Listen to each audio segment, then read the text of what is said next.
అండి ఇప్పుడే పనులన్నీ చేసి ఇగో ఇప్పుడే కూర్చుంటున్నానండి. ఎలాగ ఖాళీగా ఉన్నాను, మెహందీ పెట్టుకుంటాను అనుకున్నాను. అంతలోగా పార్సల్ వచ్చేసింది. నేనైతే మిషో నుండి 3 ఐటెంలు ఆర్డర్ చేశాను. ఏంటి వచ్చిందో ఇప్పుడు చూడాలి.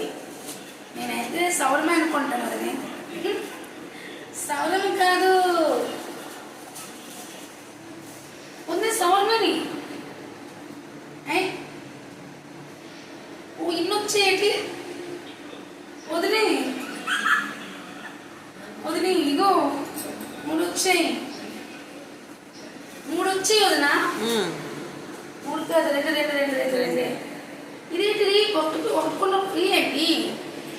అరే బాబా 147 2 వచ్చేసాయా? నా దగ్గర జుట్టు చిన్నది కదా, ఇది గుళ్ళకి ఇచ్చేయడమే. ఇది నాకు అయిపోతుంది కదా, బాగుంటుంది. గుళ్ళకి ఇచ్చేస్తా.